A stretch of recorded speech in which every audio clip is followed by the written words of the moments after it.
And we are live. Hello, welcome to our Facebook Live. I'm Samantha Brown. This is... Hi, I'm Kevin O'Leary. And we are the executive producers of the wonderful travel show. We think it's wonderful anyway.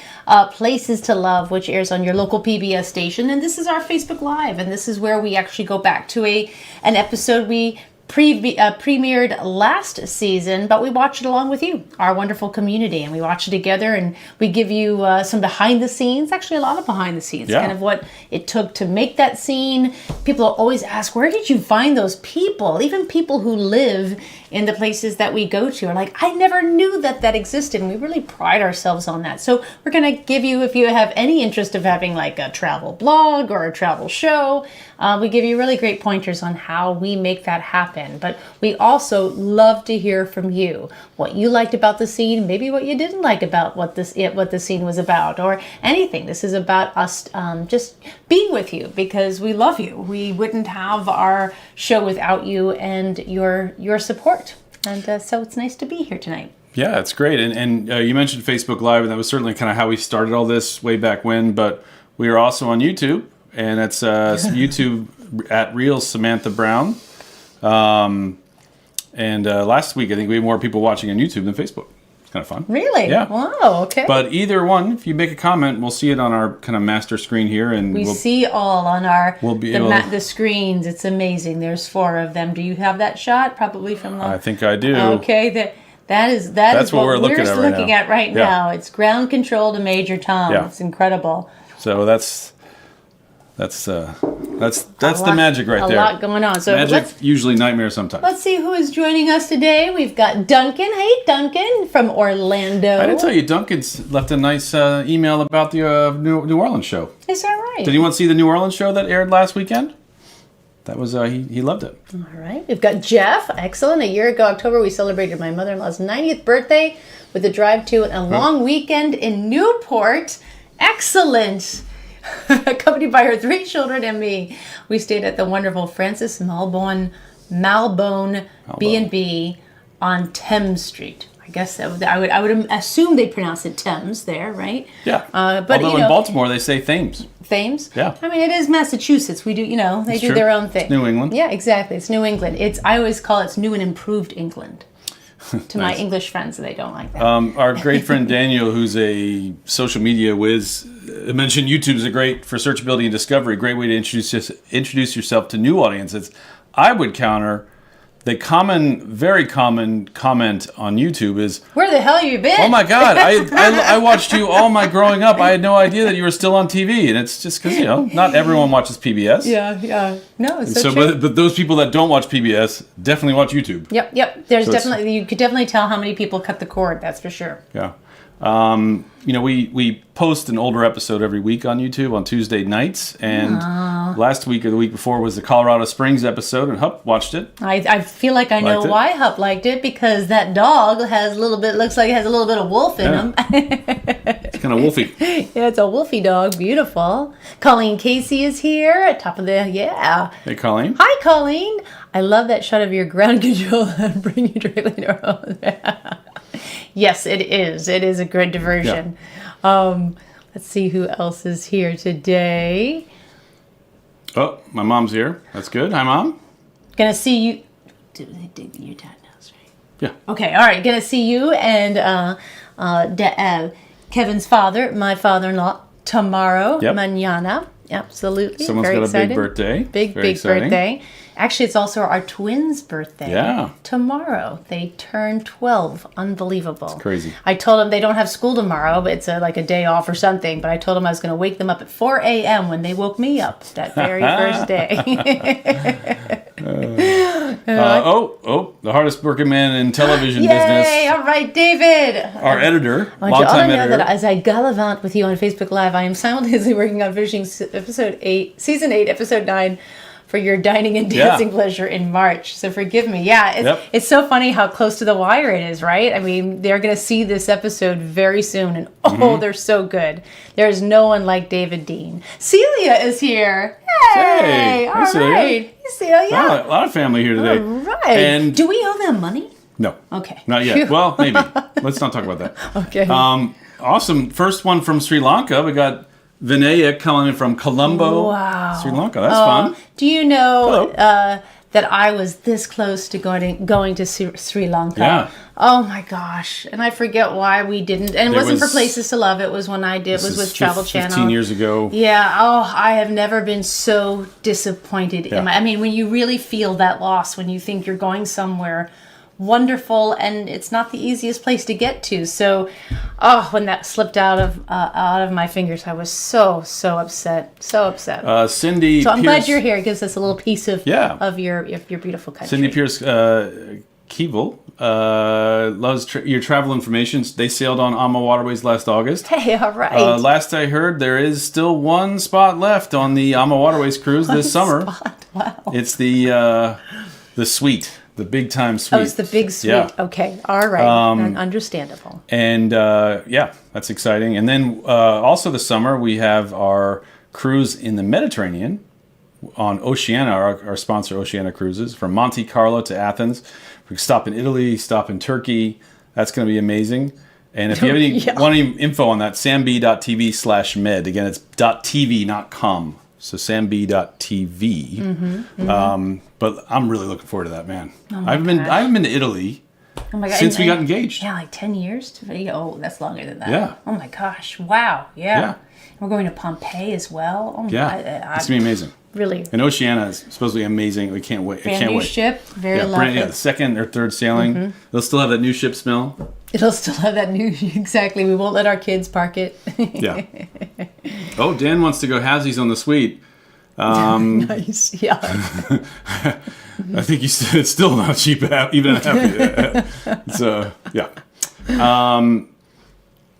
All right. Well, tonight's cocktail was the Newport Water, which was really exciting because Did anyone know what that was? I reached out to my Mind Trust, which is my dad's cousin who grew up in Rhode Island, and he asked all his high school buddies what would be the best cocktail to feature Rhode Island, and they came up with Narragansett Lager, which is high school buddies. They were drinking this in high school. It's a different time.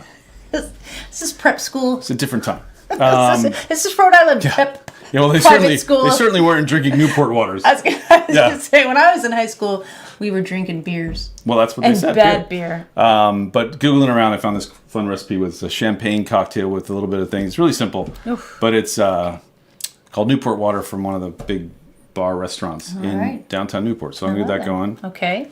You're going to show, so you're going to walk away, and then I don't know how to do any of these things, because that's what I... How about this? Why don't we play a clip? Wait, hold on. Before we start, we need to still address that there's a lot of hurt going on in our country with the fires in LA, and just our heart goes out to our friends. We have so many friends affected. I'm sure you do too. Yeah. And it has just been this daily... evolution of just, wow, how horrifying those fires are, but it does sound like they're getting a hold on the wildfires, that the wind has finally died down and they're getting ahead of it. And I heard this fireman make this amazing comment, and because they were talking about like why did it spread so fast, and of course the winds were 100 miles per hour, and he said, I am a fireman until the winds reach 45. But once they go over 45 miles per hour, I'm an observer. Wow. And I think that really just, all you could do was just escape. That was it. Observing people and getting them out of there. So again, a lot of our friends are rebuilding their lives right now. And we're still thinking about you and seeing how we can help. Definitely. Yeah, absolutely. So just kind of skipping around a little bit, this weekend is airing on public television is Samantha's 25th anniversary special, which is amazing. It's a good one. We're not here next week, so we have to take next week off. And the reason why is that we actually are hosting a big event in New York City where the travel industry's in town. So we host this big, awesome party with live music and everything else. And that's actually on Thursday. So we'll be doing that next Thursday. So we're off next Thursday. We'll be back the following Thursday. But so we're going to show you 2 clips coming up for the next 2 weeks. But in 2 weeks, our 4th episode of this new season is our Berlin, Leipzig, and Meissen episode. So we'll give you a little taste of that right here. Mm-hmm.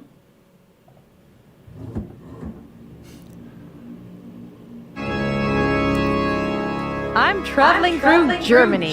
First up, a city that peacefully altered the course of world history and was shaped musically by one of the greatest composers who ever lived. Then, to a small town that happens to have a 300-year reputation in the finer things in life. There will be purchases. And finally, on to the most exciting, diverse city in Germany and center of creativity for all of Europe. I'm in Leipzig, Meissen, and Berlin. For more information about this That's cool. and other Yeah. episodes, destination guides, or the links organist to is follow like one me of on the top social organists media. in the world, Log on to and they wear a specific placestolove.com. type of shoe.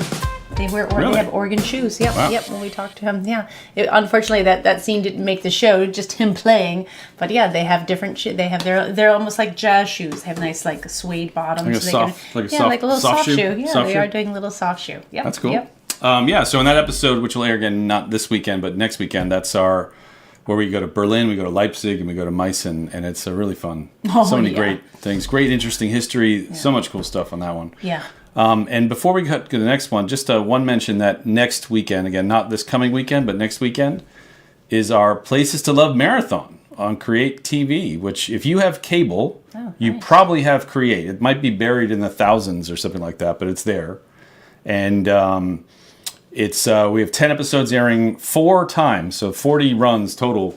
Starting Friday night at 9 Eastern, Saturday at 10 a.m. Eastern, Sunday at noon, and every night from Sunday to Thursday from 9 to 10 p.m. They'll run 2 at a time. And it's kind of fun seeing all 10 episodes back to back. I wouldn't be able to handle that much of me, to be honest with you. It's a lot. If you could tune in for a few, we'd appreciate it. Yeah. Absolutely.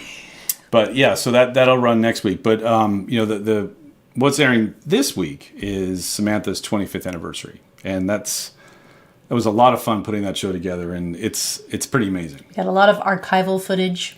Yeah, so we went back to the Disney vault. Remember that? Yeah, we went back, and then we went even further back. Yeah, you're in trouble. Yeah, Jeff saying his DVR is going to be on overtime. Yeah. Yeah, exactly. Fired up. But yeah, so 25th anniversary is coming up this week, and we're going to play you that sizzle. Hi, I'm Samantha Brown, and 2025 marks my 25th year traveling as a career in front of the camera as your travel host. In that time, I have been at the helm of 14 series, many specials, helping to create over 260 hours of travel television. And I'm still going. Right now, I'm in Rothenburg, Germany, shooting an episode, and this marks my 11th trip to Germany. And I'm not saying that to boast, only to be in awe of a job I never thought I would have, let alone get to keep. Here is a look back at 25 years of travel and having one of the best jobs in the world. For more information, I do. I can't believe it. 25 years. In fact, last year we were like, oh my gosh, next year's my 25th anniversary. So we got on it. And so I was able to shoot a lot of things on location presently. And then we reached out to Discovery and was able to purchase. Yes, they charged us, but they gave us a deal. They gave us a bit of a deal. Our friends at Discovery, to get the Travel Channel, to celebrate her time at Travel Channel, they charged us and the funny a nice thing is, 5-figure sum. We also realized that like on my contract is like streaming royalties, and we've never gotten a dime. And we thought, well, why don't we just do an exchange? But we didn't bring it up. But you know, it's okay. It's okay. We won't forget.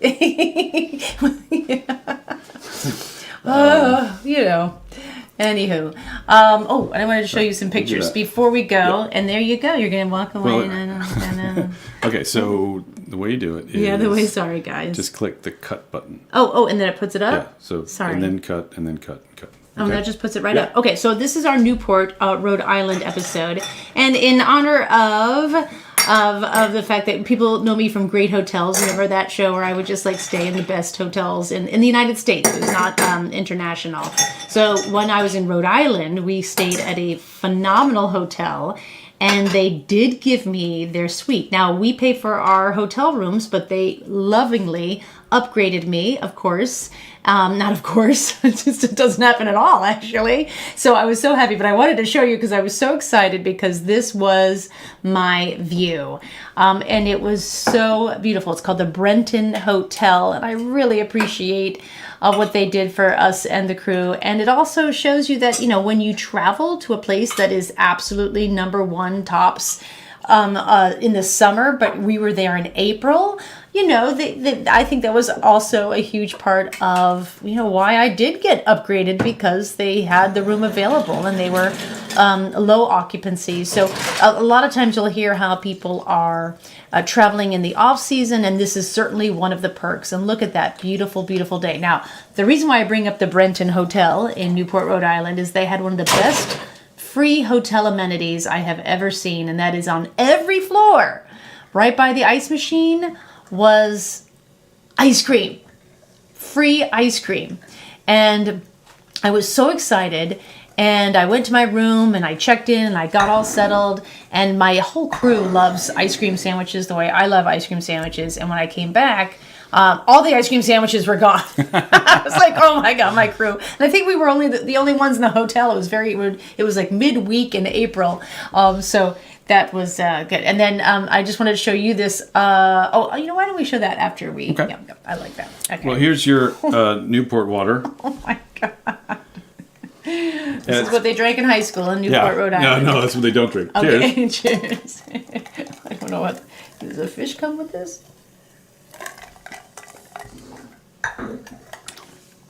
Oh, wow. Yeah.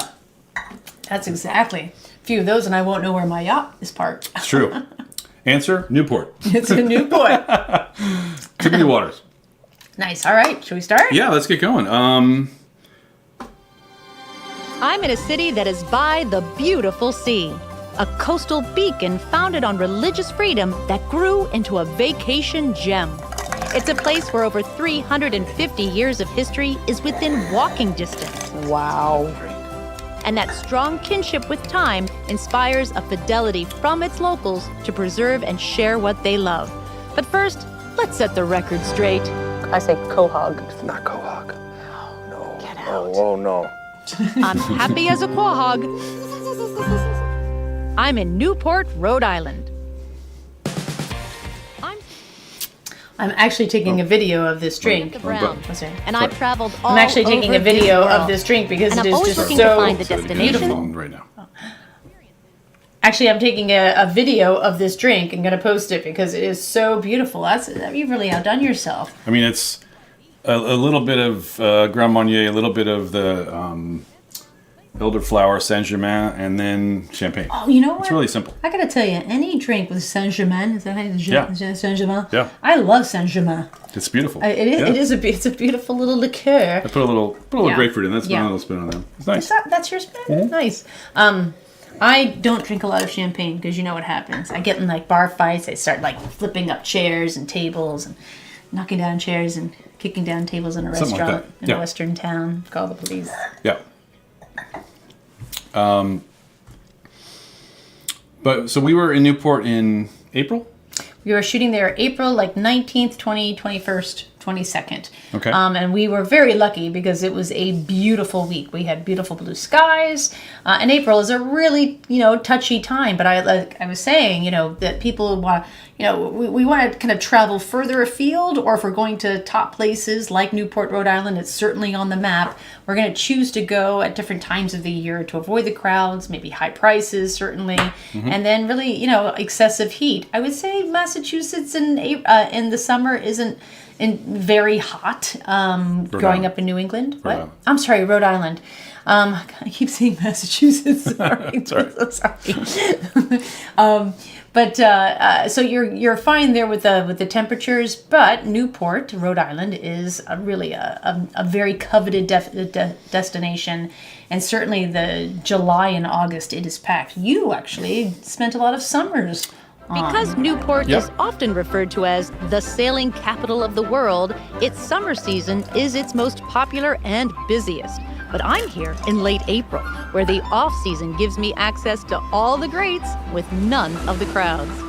This is the 3.5-mile public access trail known as the Cliff Walk. And for me, this is just a must because everywhere you look, it's just beautiful. On one side, you have the Atlantic Ocean with all of its beauty, its sight, smells, its wind. And then on the other side, you have the mansions of the Gilded Age. And this is the Breakers, one of the most famous, possibly the most famous. And I just like to walk it, and I'm just gonna choose which house I would live in if I had my choice, right?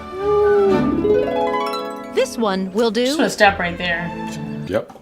Just kudos right now to Chad, our soundman, who you don't hear any of that wind, but you can certainly see it whipping around.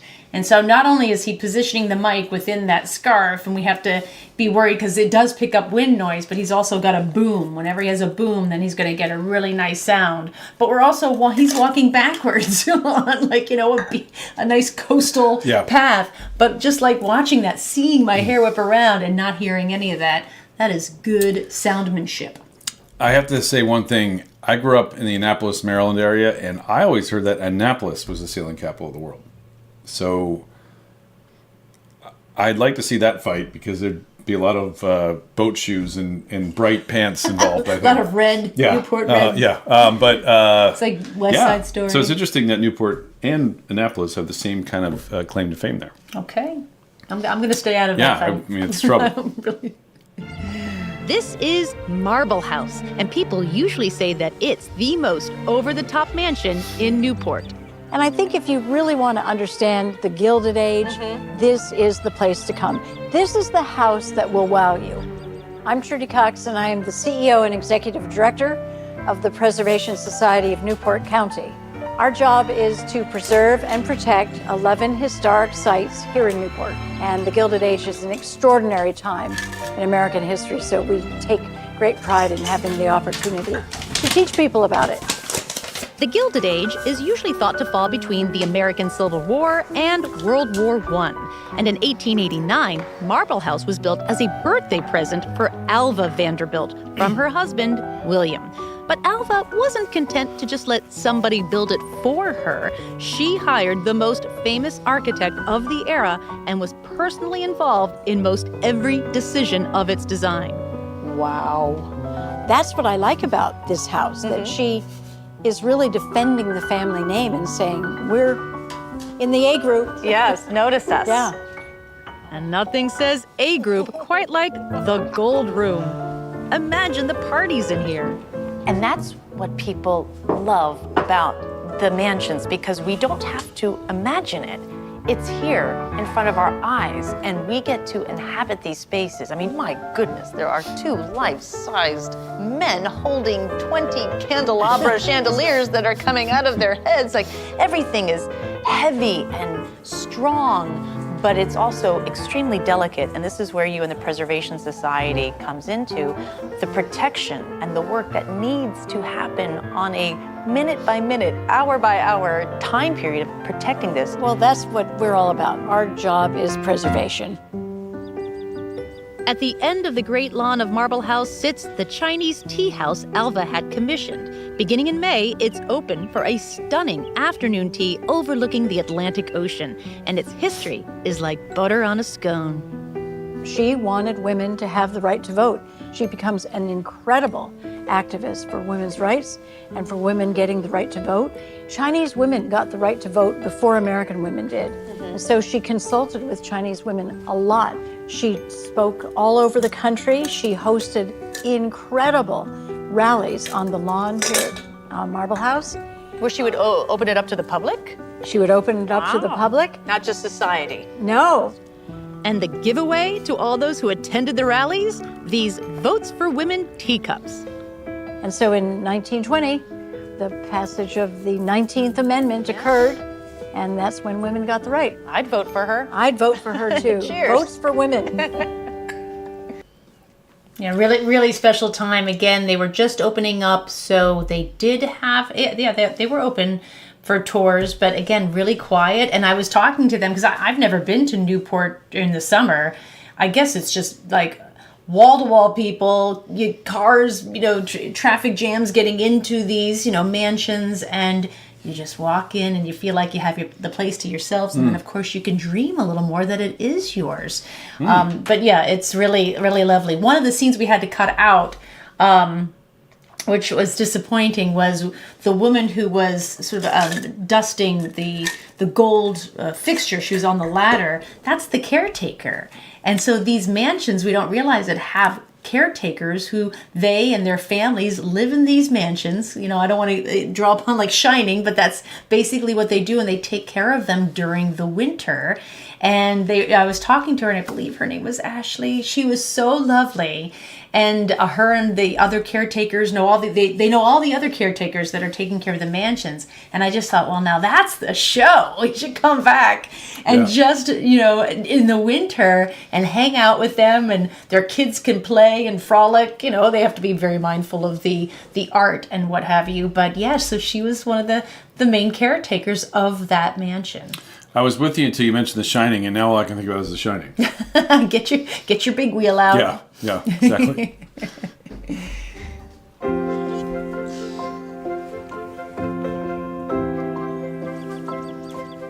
You know, hundreds, if not thousands of people pass by this very building every single day, and they have no idea the legacy of artisanship that exists here.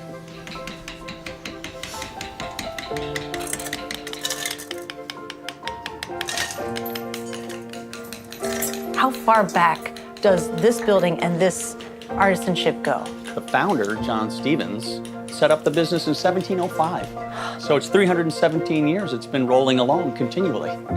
Keeping the shop rolling today is Nick Benson, a third-generation stone carver, draftsman, font designer, painter, and recipient of a MacArthur Foundation Genius Grant. Nick and his father's work can be seen at the Dwight D. Eisenhower Memorial in Washington, D.C., the Franklin D. Roosevelt Four Freedoms Park in New York City, and the Maya Lin-designed meeting room installation right here in Newport. The techniques used in this shop go back millennia, and Nick insists on keeping that artistry etched in stone. In this computerized, digitized world that we live in, how much of what you do is done by hand? A substantial amount of what we're doing is by hand. We do memorial gravestones for cemeteries. All of that work is hand done, every bit of it. Full-size layouts give you an idea of Nick's mastery. Scale sketch. This just hit me. You did that by hand. I did all that by hand. I'm using a broad edge brush with black poster paint.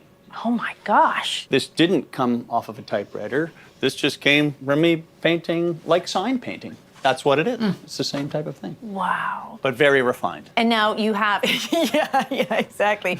But I see, for lack of a better word, two fonts here. So you have more standard, straightforward, and then you have a little more stylized here. Is that calligraphy? This calligraphy came into play in the 16th century.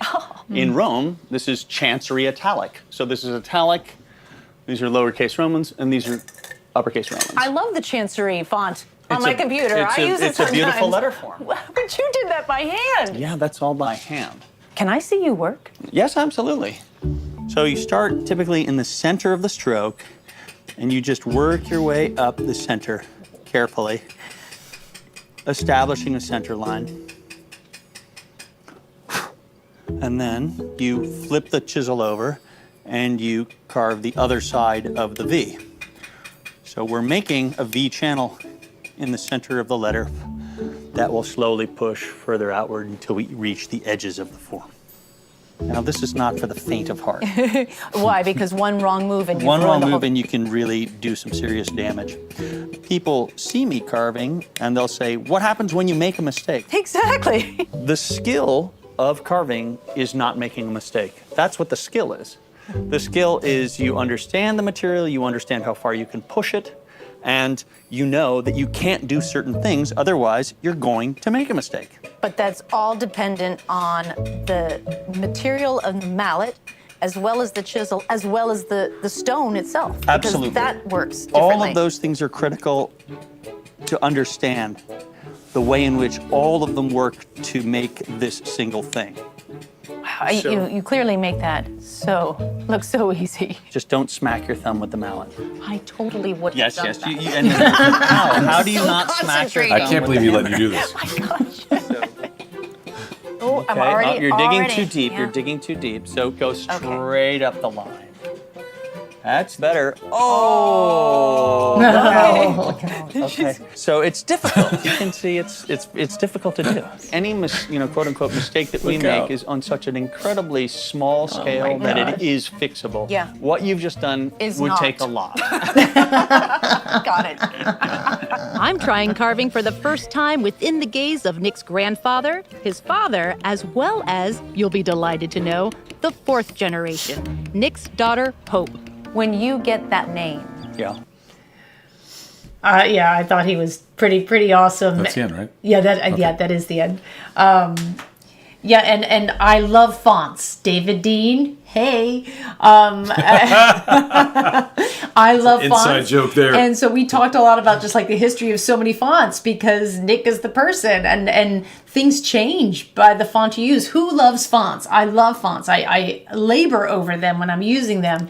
And David Dean and I just had this conversation where he does the VO script that I need to record, voiceover script, and so then we print it out and I changed it. I changed the font, and he's like, "What do you mean?" I'm like, "Well, I like Avenir," and he goes, "I've been using Calibri for 8 years, and now you tell me?" I'm like, "I do. I'm an Avenir girl," and so I don't know. That's what I just I love fonts. I really think about it. I didn't scout this episode, so I'm watching it. I wasn't there when it was filmed, so it's really interesting to me. But when I scouted our show in Belfast, if anyone watched our Belfast episode, which was the season prior to this, that was the first episode. There's a scene where Sam helps kind of build a stone wall, and the guy that helped with that, there was also a possibility they did a class on chiseling and stuff, and like, oh, that might be interesting. And I tried that for like 20 seconds. Like, yeah, no. Yeah, no, yeah. There's just no way. It's like so hard. You're dealing with stone, and yet you have to be delicate, and so just your mind can't wrap yourself around it. You're like, I'm sorry, I'm just never going to figure that out. I'm sorry, it's just not going to happen. But what was really cool, which we couldn't. I mean, he's done so many amazing memorials. Like he'll do it, which I didn't realize. Like in location. Like they do it some of it in the studio, but then they put it up, and then they actually will chisel. Like it's there in Washington D.C. and he's still working on it. And I'm like, wow, that's incredible. I didn't think it was that hand done, but it is. So you asked a triggering question where there's a lot of font lovers. All right, tell me what your favorite font is. Fontainebleau. Comic Sans on my tombstone. Jeff has 7,000 fonts. I think we need to talk, Jeff. Yeah, he's a sign maker and a boat name maker. That sounds like a Steve Miller song. Yeah, I'm a sign maker, boat name maker. Yeah. Wow, 7,000. Jeff, what are some of your favorites? And like ones that we would. Dan asked, all right, well, if you're a sign boat make, what's the funniest boat name you've done? I'm sure there's some good ones there. Calibri. I don't use Baskerville, but love it just because. Yeah, Baskerville. I think, it'd be funny. What we just saw him do there was straight, the capital letters are all mostly straight lines, but that kind of curved stuff. Oh, yeah. Like, how do you do that with it? Yeah, I don't know. There was one picture, his workshop was so beautiful and meticulously kept. It was so, and so I was just kind of walking around, and he had a big calendar, as everyone does, of their month, of their week, and get this. It was all like in calligraphy. And I wanted so badly to take a picture of it, but that's, personal, private information. But I was like, Nick, come here. I'm like, did you really write like calligraphy on your colonoscopy? And he's like, sorry, I know, and because he just can't stop. But it was so beautiful. I'm like, that's the most beautiful calendar planner I've ever seen. Anyway. I'm going to save that for later. All right, let's get back at it. Do you feel that weight? It's very interesting because when I was much younger and I was working with my dad as his central carver, all of my effort was in the practice of making the perfect thing and also reach the heights that my grandfather and my father set. As I got older and when I took over the business, I started making gravestones for people I knew who died. And that all of a sudden shifted my entire perception of it. It means something, right? Absolutely. You see a name, you see your father's name or your grandfather's name or your mother, and all of a sudden it hits home that this person will live on. Someone Absolutely, will step up to that memorial and read the names and read the name of their mother or their father. You know, the gravitas involved in all of this is pretty heavy. God's Little Acre, which is a part of Newport's common burying ground, dates back to 1705, and today it has the largest and the oldest collection of original markers of enslaved and later free Africans in early America. It's also a place where my own ancestors and immediate family members are buried. I'm Keith Stokes with the 1696 Heritage Group. Our organization helps to research, interpret, and present the history of African heritage people across the diaspora. By 1705, Newport becomes a very active participant in the transatlantic slave trade. Over the next 50 years, it is Newport that is the largest slave trading capital of British North America. The men and women that arrived here were persecuted religious minorities. Religion was at the center of their belief system. They would actively encourage the conversion of enslaved Africans into their household places of worship. That would have been unheard of in the American South and the West Indies. I see, okay. What's important is that these Africans had access to trade skills, education, religion, and they would parlay that into beginning to advance their own African identities. This is the marker of Pompey Brenton. He is a clerk in the household of Governor William Brenton, who are some of the wealthiest families in America at that time. What's most important about this marker is that the angel clearly has African features. And this is a testament to the survivability and the history of African people who were also here. At the time of his death, the Brenton family pays for this marker. Okay. He is seen as a very important part of the family. This is not integration, I want to be clear. It's called interdependence. There's a difference. People are living, working, and worshiping in close proximity, and they're all working towards prosperity, but that's not integration. I don't want you to think that blacks, Christians, Jews, Quakers were all kumbaya in Newport. They just figured out that we're all going to work together to be prosperous and not let race, religion, ethnicity get in the way of those issues. So Newport's history is incredible, it's rich, and we are on a street right now that really shows us that, house by house. Very much so. So the Red House here, at the time of the mid-18th century, is the home and parish house of Reverend Samuel Hopkins. Samuel Hopkins today is recognized as one of the earliest, if not the first, abolitionists in America. He's fighting against slavery. He writes letters to the Continental Congress, to each individual member, asking that they consider ending slavery as part of the establishment of the new United States. And this was in 1760, 1773, before the American Revolution. Wow. This house here, the George Buckmaster House. George Buckmaster is an active slave trader and a captain of slave ships. I mean, is he living next to? He's living next to, and he's also a member of Reverend Samuel Hopkins' church. What? So he's a member of the church. They're interacting each day. Wow. But wait, there's more. Buckmaster rents the house out to Isaac Toro, a young Jewish religious leader who went on to build, and it still stands today, Toro Synagogue, the oldest existing synagogue in North America. And then this house here, the Johnston House, he is an attorney general. He's also a slave owner, and he's selling slaves out of this house. So at one point, you have slavery abolitionists, free Africans, slave captains, Jewish clergy, and slave sales all going on in this area at the exact same time. Which is the whole idea of Rhode Island itself as a colony, right? Just choice. It's mostly a choice to believe. It's the liberty of conscience, that each and every person, regardless of their proclivity, we respect you, and we respect your right to live and work and worship here. What a concept.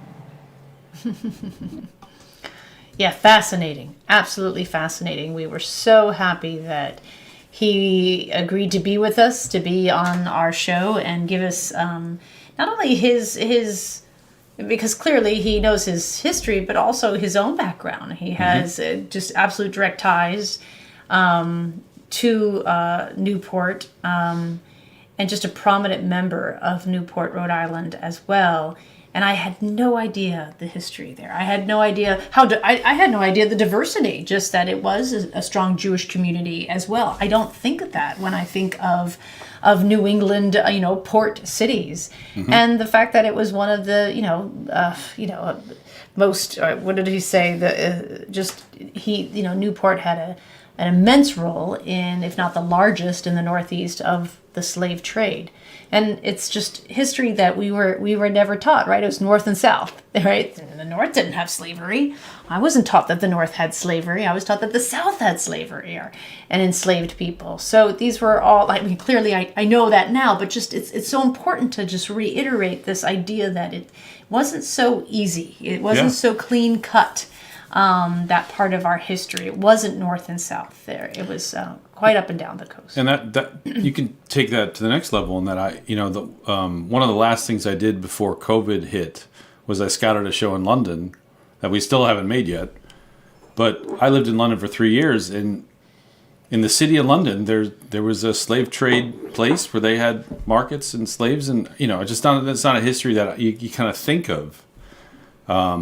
In England, so it's I guess you learn from your mistakes. It's just it's awful. I'm glad that we could learn about this in Rhode Island. It was I agree. I think it's not many people know about it. The burial ground. It's not it wasn't a cemetery. It's a burial ground, which is different. Have you ever wondered what it would feel like to be a lighthouse keeper, even for just like one night, and be on an island, have it kind of all to yourself? Well, that's exactly what I just did. I'm on Rhode Island, a beautiful island that would have had a very different future were it not for one tenacious, willful, strong woman. And I'm about to meet her right now. Charlotte! Hey. Hello! Samantha, hey! I'm Charlotte Johnson, and I was executive director of the Rhode Island Lighthouse Foundation, and saving the island was my project for nearly 30 years. So everyone has an affection for lighthouses and small coastal islands, but Rhode Island, not so much. Why the attitude? The island was used during World War I and World War II as an explosives depot. Okay. Everybody just considered it a dump. In the early 80s, a group of guys who had purchased the island from the government announced plans for an 850-slip marina on the east side of the island. That's a lot. Newport, though, is known for sailing. So. Absolutely. So in order for it to accommodate a marina, it would have to be dredged down to 15 feet, which meant 10 feet of material had to go someplace, and their plan was to dump it on top of the island. Wow. And I'm like, certainly you're not going to bury it under dredged material. And that's how I got involved and ended up forming a group called Citizens to Protect Rhode Island. And Charlotte had fun, too, like wrapping the island in bed sheets, like a ribbon wrapping a gift, to say this was precious. It gained attention and affection for the island. Once I get my hooks into something, I'm pretty persistent. With the creation of the Rhode Island Lighthouse Foundation in 1985, the building, which was originally constructed in 1870, was lovingly restored, being especially sensitive to the many species of nesting birds that call the island home. In 1993, the light once again beamed over Narragansett Bay, and the lighthouse is now in the National Register of Historic Places. But that was only the beginning of its new chapter. Rather than have it a museum that people came through and observed, we decided to have it as a museum that people could live in, and to make it truly a living museum. You come and live here. So from 4 o'clock at night until 10 o'clock the next morning, it was yours. And from 10 until 4, that's when it was open to people to come out and check out the museum and see how people lived. Because every single lighthouse, everyone visits. We wonder what it's like when it was actually inhabited by a family. Exactly. We all think, what would it have been like to be a lighthouse keeper? And you get a chance to do that here. It is a dream come true, and Charlotte is one. she's just one of those women who she did not back down. And she tells her story more. We got a lot of it, but just like people would see her coming and they would run because they just knew that like she just was not going to stop. And it took decades. And then she basically lived on the island and did a lot of the work herself with their kids. And that island, I love Dan, Rose Island, Rhode Island. Yeah, we heard she's phenomenal. And when we were there, it was really lovely. A family was staying in the main, I guess, suite, I guess you could say. It's on the top floor. Those, where you see the second floor windows, they were up there. And it was a family from, I think, like Denmark. And young kids, and they were doing like homeschooling, and they were just traveling all throughout the world, and this is where they were staying. I'm like, that's pretty nice. But the place that you saw me kind of check out, I was packed up my bags.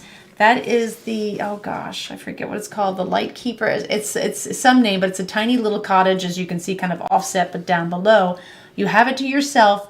The one caveat is that there's no bathroom. So in that lighthouse, the main suite, if you're staying in the main lighthouse, you do have running water, working restrooms.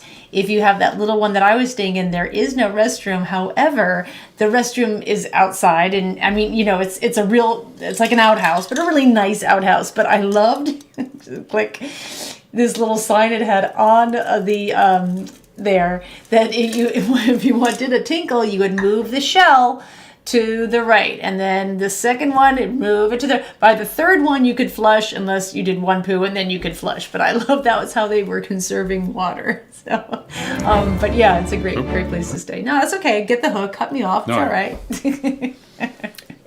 Go ahead. Okay. Narragansett Bay on the north side of Rhode Island Sound is the largest estuary in New England. Its combination of fresh and salt water makes it a perfect place to fish for the clams that the area is famous for, a job that is done alone and all year long. January 10th. Yep. It's a nice day. You're out. Oh, yeah. February 2nd. Yep. You're out. Yep. March 3rd. You're out. Yep. Wow. Yep. I'm Dave Gigliotti. I'm a commercial shell fisherman here in Rhode Island and a bivalve extraction engineer. I got my first license in '77. I owned my first boat before I actually owned a car. That's incredible. So it's not a job, it's a lifestyle. Not to get all martial artsy, but it's a very zen type of a job. We basically, us commercial shell fishermen or quahoggers, as we like to call ourselves, if you can feel what the boat is doing, what the water is doing, if you can feel the tide, if you can feel the bottom, you get into like a zone. And then it's enjoyable, no matter what you're doing. Since you can't see the basket, so much of the skill is simply feeling it, attached to its 50-foot pole. So basically, what I'm doing is I'm making a small circle. I'm trying to get the teeth to work in. Yeah. How deep are the clams in the mud? They can get down 4 or 5 inches. It's that short, choppy motion. Yeah. I clear the basket. So what I'm doing is I'm clearing the mud. Okay. Give it a go. There you go. Okay. Yeah. No zen moment for me. This is just straight up hard work. Yeah. I feel like this is pulling me. It is. Okay. Into the water. Yeah, so when you pull that rake, you're actually just scraping it along. You want to cover distance. Okay. Yeah, I think we're ready. You think? I think so. All right. Hey, look at what you caught. Whoa. Not bad. Yeah. Look at that, huh? Hey. Well, that's All big. right. And this is like winnings, right? You know, you shake it, you see what you got. It is.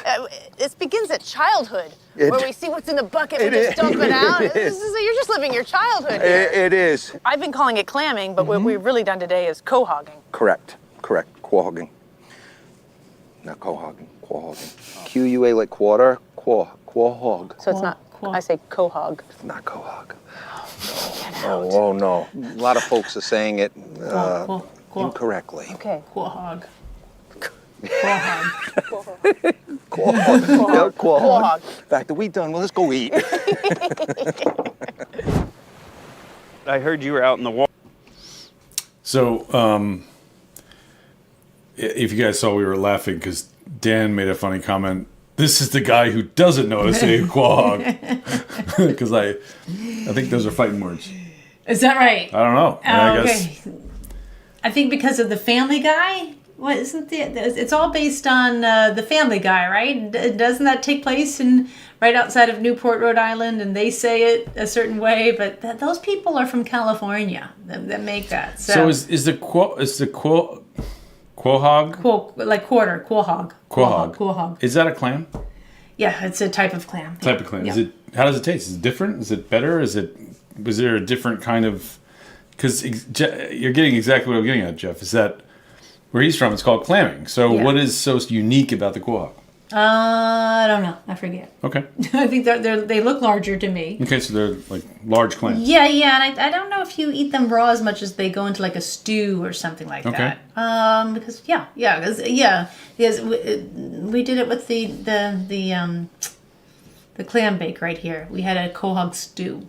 Yeah, so I don't know if it's like those are a not cherry quahogs neck, that are steamed, right, like those necks. right there. Yeah, little necks and cherry stones. Sorry, little necks and cherry stones are like the raw ones. They're not the raw bar ones, I guess. Okay. Right. Water. Yes. Looking for these. Yes.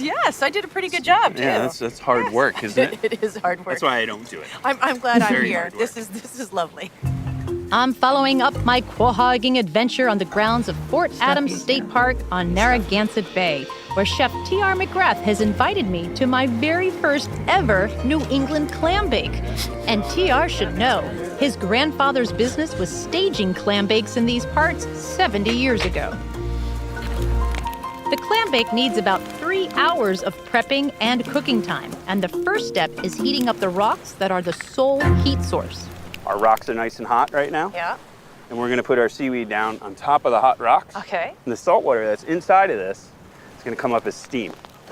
So that's what's cooking our food. So And it's flavoring it. right. Love You that are sound. famous for doing these clam bakes in these parts. How many people can you feed in a clam bake?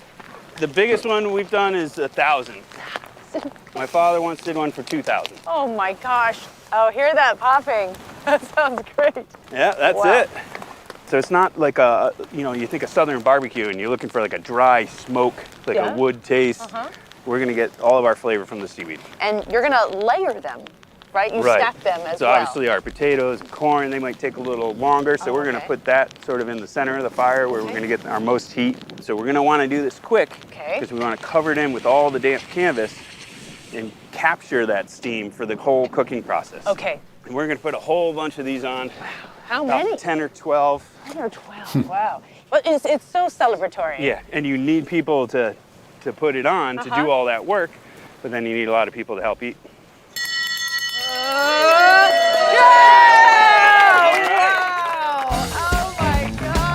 Newport is a fantastic place to visit because you can learn a lot about history.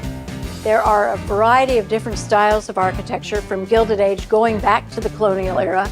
It is a fantastic ocean state. We are right on the water. Narragansett Bay is the heart of Rhode Island. It's a beautiful place to fish, She's doing better than we are. a great place to sail. This is the sailing capital of the world after all. And on top of everything else, there's great food. She is. Oh. Newport is one of the most walkable communities in America. Park your car, get out of your car, and you'll have an opportunity to walk to the Gilded Age mansions, to the center of town, the colonial community. We hope visitors come and enjoy that opportunity. Now I'm eating the lobster with my hands. Do I eat everything with my hands? Like, do I just pick up the sausage and eat it, or should I use a fork? Everything with your hands. Everything with your hands, right? Your sleeves rolled Right. You're perfect. What is this thing? I don't know. That wasn't here. We have the best shellfish in the world. I'm sorry, I'm biased, but we have the best shellfish in the world. How's the lobster, gang? Oh my gosh, so good. The best way to have Yeah. lobster. And I'm about to have the tail, which you said That's it's my a little more favorite. flaky Yep. than. Much more tender. Oh my gosh, Very good, huh? totally different. Melts in your mouth. And it's because of the hard work from the guys, my friends, that come out here day in and day out, 12 months a year. When you enjoy an abundance of food, of beautiful places, and a rich history well documented and cared for, When you realize how you deeply benefit from people's passionate efforts, that is when we share a love of travel. And that's why Newport, Rhode Island is a place to love. It's a good one. It's a great one. Yeah. Yeah. It's interesting because growing up in Portsmouth, New Hampshire, seacoast. Well, my parents went to Newport, but we didn't. It's not a kid place. It's not a kid place. You're right. That's probably why. I didn't know much. That's their idea of water. Not a kid place.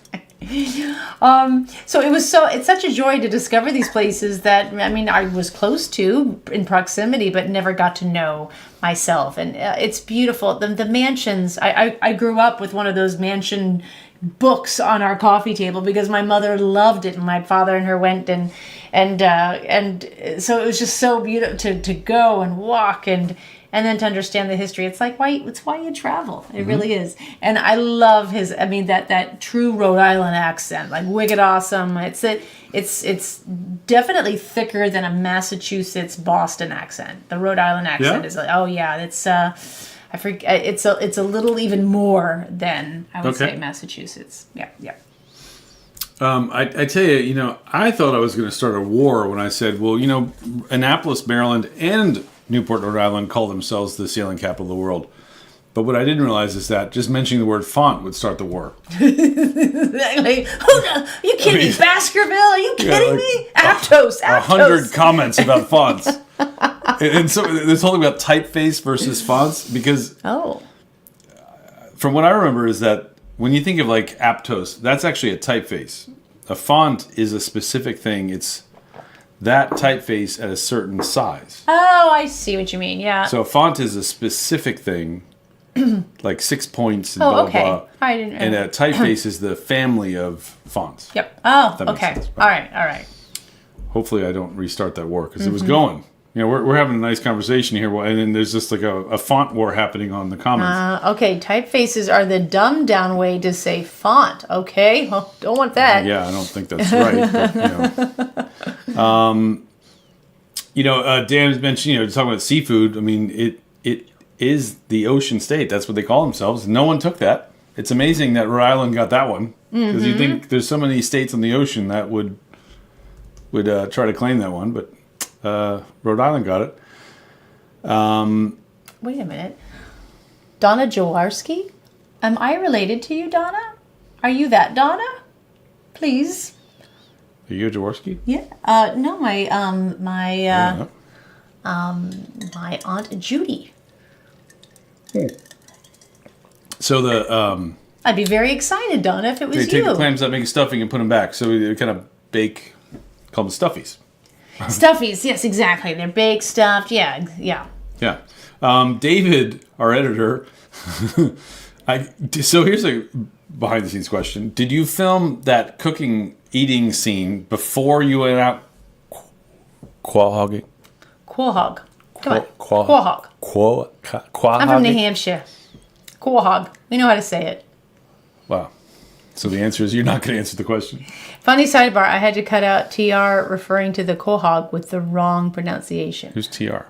Yeah, who's TR? Who's TR? Yeah, who's TR? Is there another host of the show, David? Who's TR? I don't know. The foghorn room? That was the fog. I was in the foghorn room. Exactly, Vicki. Thank you so much. And I didn't... At the lighthouse. At the lighthouse. Yeah. And I did not stay overnight there. We kind of faked it for camera. I'm staying with my crew. I can't stay in a room that doesn't have electricity, on an island. So, some things we do fake. But it was a beautiful spot on Earth, that's for sure. Oh, our friend Charles has got an opinion.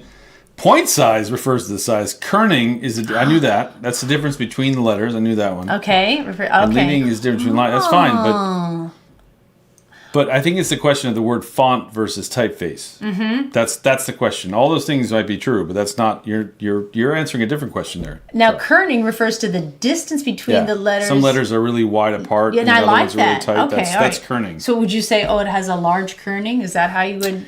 Well, in the old days, before Windows and stuff with WordPerfect, you actually could adjust the kerning. Whoa. Yeah, you could change how far apart the letters were in a sentence. Wow. Yeah. because you couldn't see it on the screen. It was a whole thing.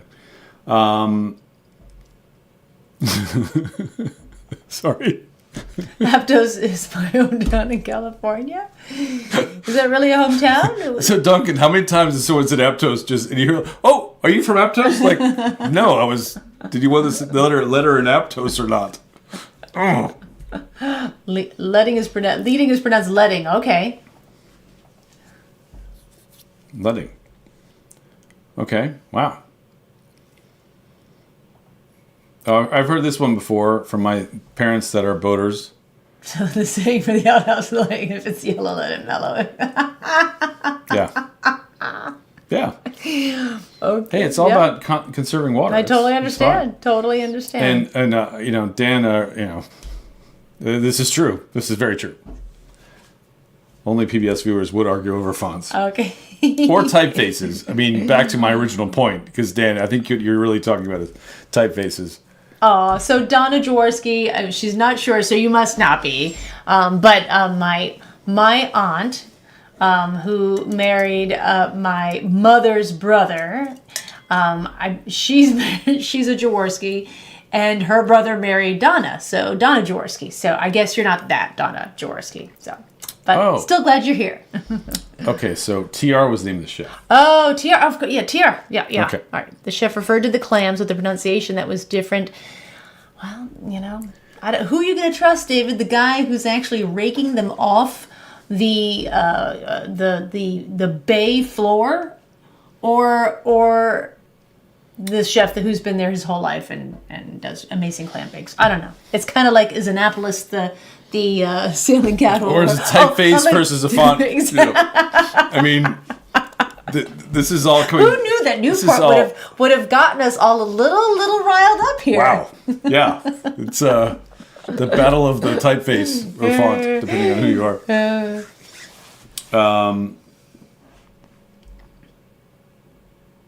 I'm a Jaworski by marriage. Yeah. Well, there you go. She's a Jaworski by marriage. Yeah, and Miguel, is this quack? It's just a funny word. It is. It is. I feel like no matter how you pronounce it, funny word. Yeah, funny word. Yep. Yeah. Oh, and it's pronounced Aptos. Oh my! I'm learning so much today. This is amazing. Duncan said. Do you mean to tell me that typeface is called Aptos? Aptos? No. Wow. Really? Yeah. Would that be right? Okay. Yeah. Wow. There was one question. I don't want to get lost here. Debbie asked, because I mentioned I didn't scout this one. I scout most of our, but not all our episodes. And this one... You didn't scout this one? No. Was scouted by our amazing director, Sylvia. Okay. Sylvia Kaminer. Did she do both this? I forget. What was the other one we did with this? Portsmouth, New Hampshire. She did that one too? New Hampshire, not so Portsmouth. She did both. Yeah. Oh, that's right. Okay. Wow. Yeah. Nice. And then I believe someone asked the question of how do we choose our locations. The gentleman from Sri Lanka, and it is. Maybe it's in there. Yeah. Well, that's not. Yeah. But so we choose them, but we have a budget, and so we choose where we can go, where we can afford to go, and there are definitely international destinations, domestic, but certainly 1 flight to 2 flights maximum, because we have 26 cases of gear. Yeah. So that gear has to make it, and so we do not take a lot of chances with flying more than 2 legs to get to a place. Our lives are dictated by gear, basically. Yeah. I think Dan is he's the MVP tonight. I mean... Aptos is a little game I play in restaurants when my entree is taking too long. Nice. Oh, that's funny. It's funny. Yeah.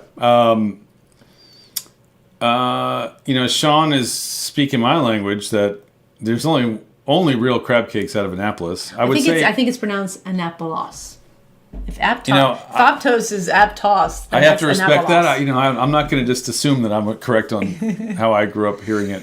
Everyone else. But I would say, though, being from that area, anywhere on the Eastern Shore, anywhere in Maryland is pretty solid in the crab cake. It's not like Annapolis is like the epicenter of crab cake town. It's all good. I mean, our wedding was in the Eastern Shore of Maryland in the town of Cambridge. And those crab cakes were pretty amazing. Choptank River crab cakes. Oh yeah, those are very good. Yeah. Very good. Yeah. Kevin and I do have a standing rivalry. I feel like the lobster is the better crustacean, and being from the Maine area, half my family being from Maine, and then Kevin, because he's from that part of the country, thinks that the crab is the better crustacean. I have to say that when I watched you eat that lobster, I was kind of like, You don't like lobster? it's like, it's okay. David Dean, did you edit this? I mean, I know you basically go back with every episode and kind of, we call it Dean it. David Dean it. Deanify it. But one thing that David Dean we can't show is dying lobsters. And unfortunately, because we've done quite a few scenes where you see lobsters, like, unfortunately, that's what's happening when they go on that fire. But we did that in the British Virgin Islands, and David was like, enough! I had a conversation today with the network about our awesome episode that we're just delivering today about Route 66, our next one. And there's no lobsters in that. There's some kind of raunchy, funny things in that episode. Oh, you got something back? And the statement was that some stations, when they understand why something might be a bit different, they choose not to run it. And he used that as an example. Like, some cooking shows will show someone dispatching a lobster, and some networks won't air that. They literally won't air the whole episode because somebody Yeah. It's like, okay, wow. I can kind of understand that. Yeah. Since it's upsetting, but still tastes good dipped in butter. So you're obviously planted relative here. Okay. Donna Jaworski. Okay. As a person who grew up in New England, I must agree with Samantha. Lobster reigns supreme. No. Yeah, I think we're related. No. I think so. We're part of the family. I'm going to say no, and I have to control the buttons. So goodbye, Donna. You're gone. Oh, David's got it quite. Wow, that's not going to show up here. I think it's too much. Oh, yeah. Oh, wow. Hi, a little behind the scenes thing that we talked about, but I don't think I should mention in the chat. I was Sorry. I'm never getting mind, rid of that. mind. You're mentioning in the chat, David. You said you don't think you should mention the chat. You're in the chat mentioning that. You can't do both. Sorry. It is. I don't know. I if you've ever been to New England, I waited on tables. Ooh, ding, ding, ding, ding, David. I always say I waited on tables at the Weather Vane, which is a big seafood restaurant. And so I got from like 17 years old, 16 and a half years old, I saw a lot of dying lobsters, and I don't know, just got over it. Jeff's asking, was it prairie oysters on the Route 60? It is not, and just you wait there, Jeff. It's good. Do we get to keep it? I don't know. Oh. We'll find out. It might be a PG-13 episode, only because of the verb. There's nothing that's not nice to see. It's just what's said. Yeah, it's all innuendo. And jest. Kind of not innuendo, but it's funny, and it's, I hope we get to keep it. And I say we take the PG-13. Oh yeah, we're keeping it. It's just a question of what they rate it. Okay. That's all. Yeah. But I mean, if you saw like all of a sudden a rating on a PBS show, wouldn't you go, I'm going to watch that? NC-17. Exactly.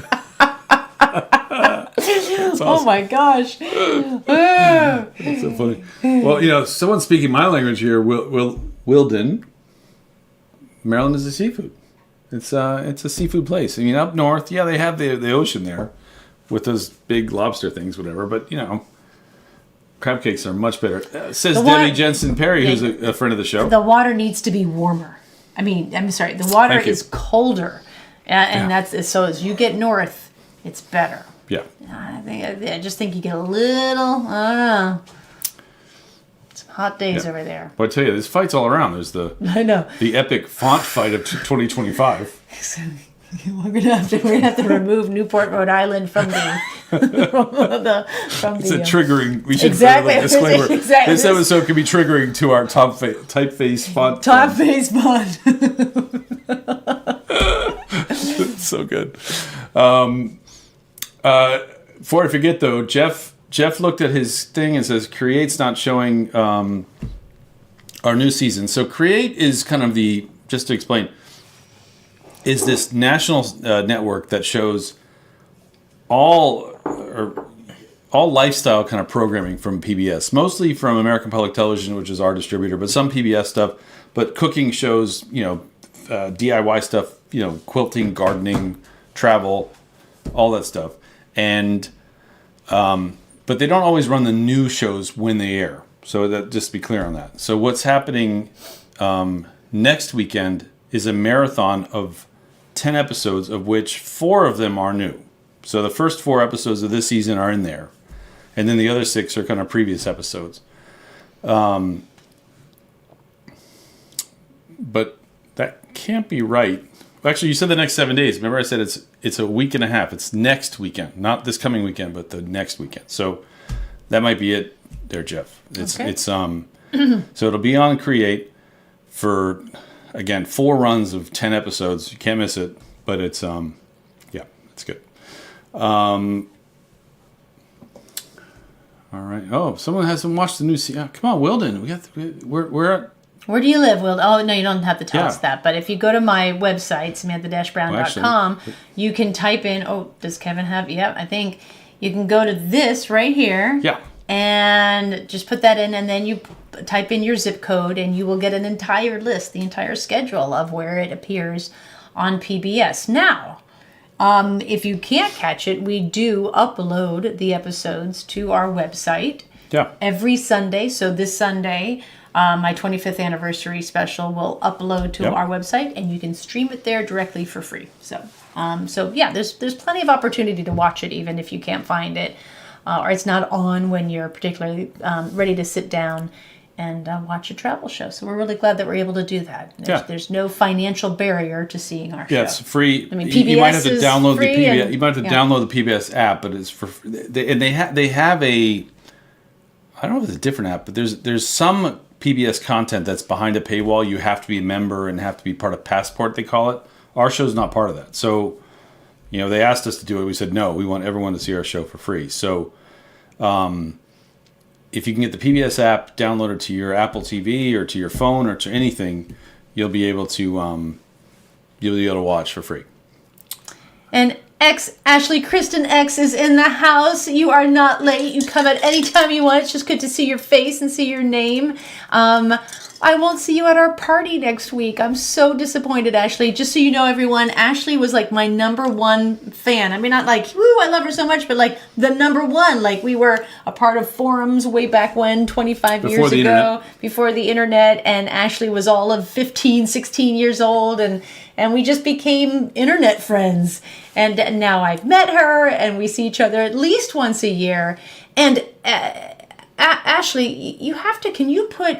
Is this your YouTube as well? I started watching your YouTube travel videos. You are phenomenal, and they're beautiful, and you do an excellent job. It is YouTube, yeah. And you go to all these gorgeous places, and I saw your Switzerland one. What was Lake Maggiore? Was that it? Yeah, and it was. I was just like, wow. You are so good. She does beautiful photography. She does great travel shows herself. And I would like to take credit for all of the inspiration that I've given you. No, I'm totally kidding. But no, I'm going to miss you so much. Sydney remembers the forums. The forums, remember that? It was like, it was nice. Honestly, it's like this, but just more interactive. I mean, this is more interactive than forums, which we would just kind of leave comments and get back to one another. But it was just over, oh my gosh, at least 5, 6, 7 years that we all got to know each other on the forums. Craig just asked about the travel and adventure shows that Samantha speaks at a lot. We're not doing any this year, but we can't wait to be back to them. So yeah, absolutely. They have great shows in New York and DC and Chicago and LA.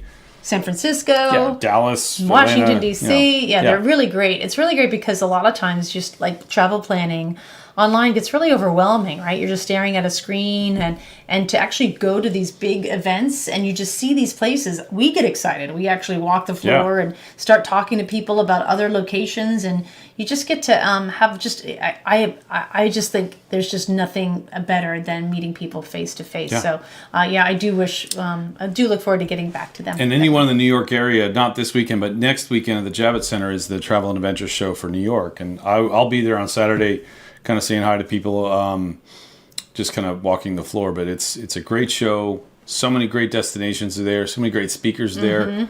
Andrew McCarthy's going to be there, I think. Andrew McCarthy? Yeah. your friend. I am friends with Andrew McCarthy. Yeah. One of the best moments of my life. Andrew McCarthy, he was, You know, the Brad Pack guy. Brad Pack, yeah, he was in. You know, Weekend at Bernie's. Weekend at Bernie's, yeah.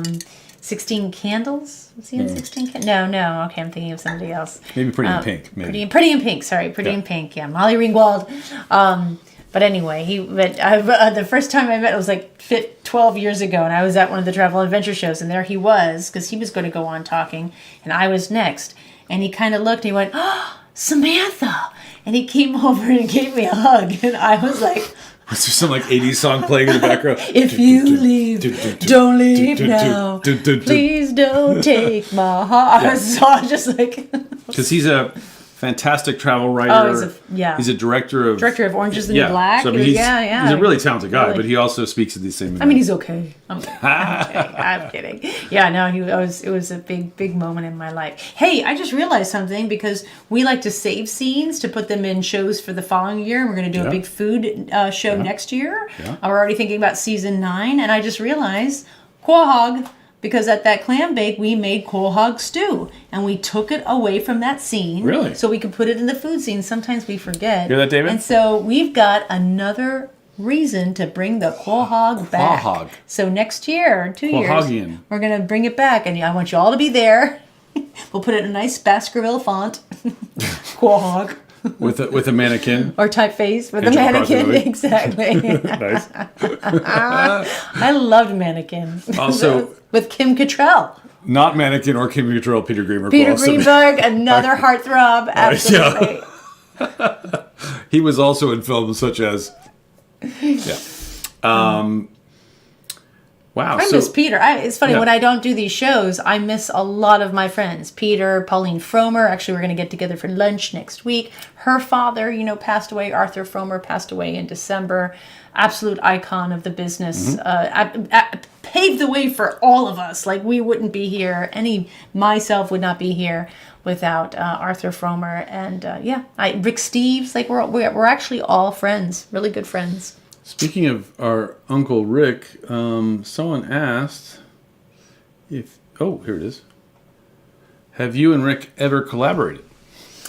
I mean, we've definitely gotten together and done interviews together. He's been on this. He's been on our show. I've been on his show. Yep. And we have always talked about working together. We're just both, we have these separate schedules that are impossible to line up. I've always wanted to do a Samantha Brown takes Rick Steves to Epcot special. Like, just take them all around Europe. You hear that, Duncan? Duncan's our Disney guy.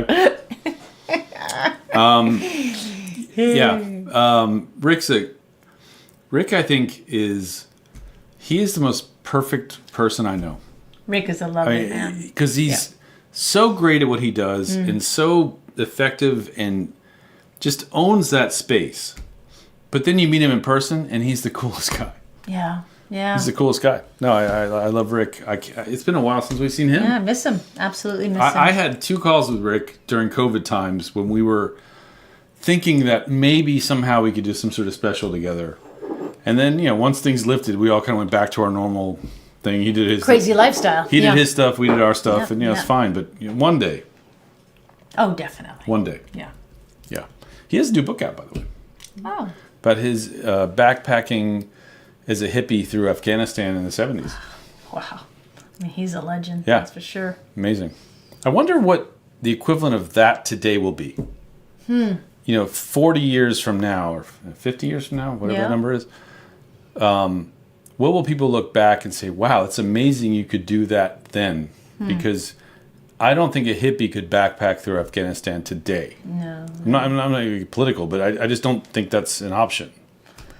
So,